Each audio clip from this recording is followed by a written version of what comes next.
आता बातम्या पाहूया विस्ताराने। सुरुवातीलाच बातमी आहे अपघातासंदर्भात। रायगड जिल्ह्यातल्या खोपोलीजवळ विचित्र अपघात झालेला आहे। 8 ते 10 वाहनं ही एकमेकांवर धडकलेली आहेत। यामध्ये अनेक वाहनांचं सुद्धा नुकसान झालेलं आहे। घाटामधील हा अपघात आहे। सध्या मुसळधार पाऊस बरसतोय आणि घाटामध्ये हा विचित्र अपघात झालेला आहे। खोपोलीजवळील बोरघाट येथील हा अपघात आहे। 6 ते 8 वाहनं एकमेकांवर विचित्र पद्धतीनं धडकलेली आहेत आणि यात अनेक वाहनांचं नुकसान सुद्धा झालंय। सुदैवानं कोणतीही जीवितहानी झाली नाहीये, मात्र वाहनांचं मोठं नुकसान झालंय। त्यामुळे काही काळ घाटामध्ये वाहतूक कोंडी झाली होती। ही दृश्य आपण पाहतोय। विचित्र असा हा अपघात झालाय। अधिक माहिती घेऊया। आपले प्रतिनिधी अजेश नाडकर आपल्या सोबत जोडलेले आहेत। अजेश, किती वाजता हा अपघात झालेला आहे आणि सध्याच्या अपडेट्स काय आहेत?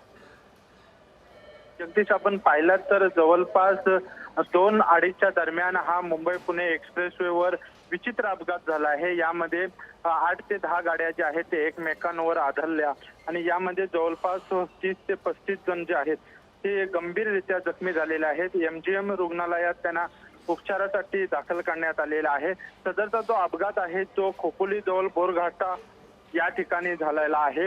या ठिकाणी आपण पाहिलात तर अपघात झाल्याच्या नंतर महामार्ग पोलीस असतील किंवा देवदूत यंत्रणा असतील आणि हेल्थ फाउंडेशनचे मेंबर जे आहेत त्या ठिकाणी पोहोचलेने जवळपास अर्धा पाऊण तास पासून जे वाहनं आहेत ती बाजूला करण्याचं काम सुरू आहे। सध्या तरी आता वाहतूक सुरळीत करण्यात आलेली आहे। मात्र जी माहिती समोर येत आहे ती एका कंटेनरचा जो ब्रेक आहे तो फेल झाला आणि तो पुढच्या गाडीवर जाऊन आदळला आणि त्याच्या पाठीवर एकमेकांवर ही 8 ते 10 वाहनं जे आहेत ते आदळले आणि यामध्ये प्रचंड मोठं नुकसान या वाहनांचं झालेलं आहे आणि जवळपास 30 ते 35 जण यामध्ये जखमी झालेले आहेत। जगदीश, धन्यवाद अजेश दिलेल्या माहितीबद्दल।